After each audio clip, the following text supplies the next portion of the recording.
What we are going to do in this video is to learn how to calculate members in hip roof. But before we do the calculation, there is need for us to identify each member in this kind of roof. Identification of these members will aid us during the calculation. It will help us a lot during the calculation. So this is what you need to know. We have the wall plate in hip roof. The wall plate run across the perimeter of the floor plan. The wall plate will run across this external wall in the floor plan. You see this wall, that's how the wall plate will run. So if you look at the cross section, this is where you have the wall plate. This is where you have the wall plate. So after identifying the wall plate, the next thing for us to identify, for us to know, is the tie beam. Now looking at this plan, let us look at this top view. We have this hip here, we have this hip here. Our tie beam is going to run across this width from this point to this point, from this point to this point, across the width, across this width. Here we're going to have our tie beam. This place here will have this rafter. At every point where you have your rafter, you have your tie beam across this width, across this width, across this width. This is where you have your tie beam. Now the next thing for us to talk about is our king post. Looking at this cross section, let's use this cross section to identify our king post. This member here, from this point to this point, is our king post. This is our king post.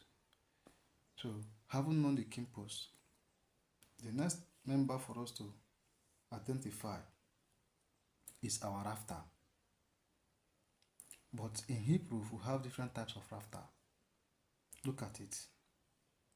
You see this rafter that run across this point at this hip.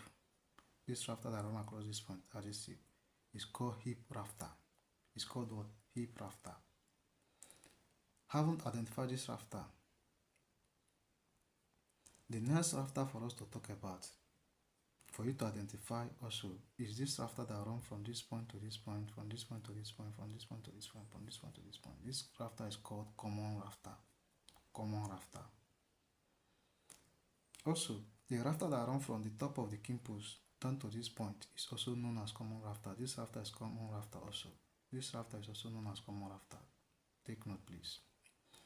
Having known that, then we'll have this other rafter that will run. Look at this place.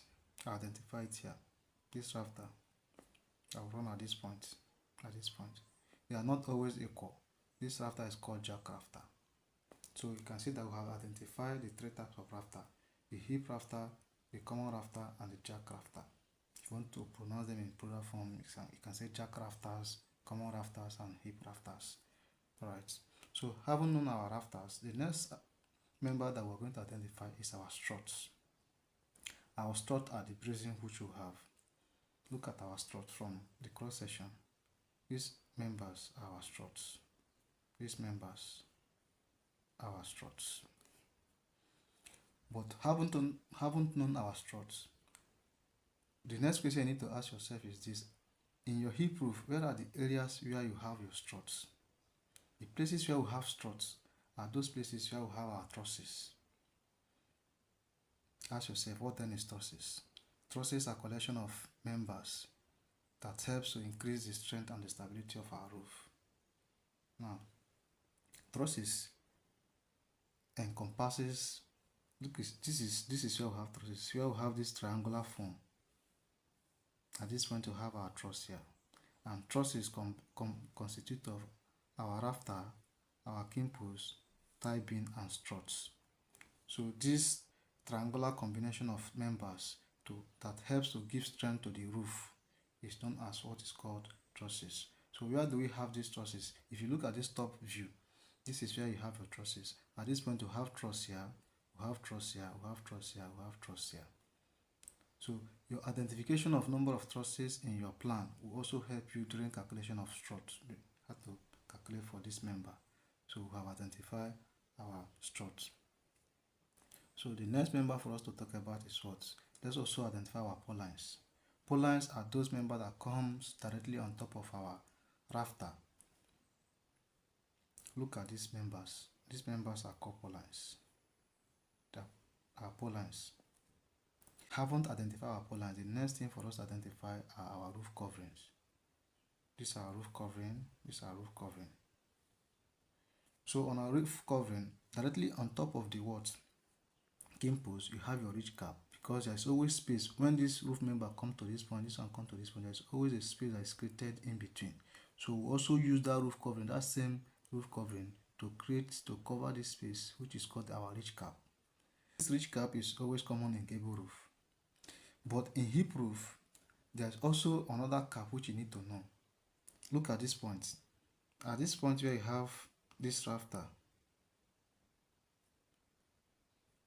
this hip rafter, there's always a space here. When you have this rafter coming and this rafter coming, there's always a space here which we have to use our roof covering to cover also. That same material to cover. And this kind of covering is called hip cap. We have hip cap here. We have hip cap here. So know the difference between ridge cap and hip cap. Alright, please take notes.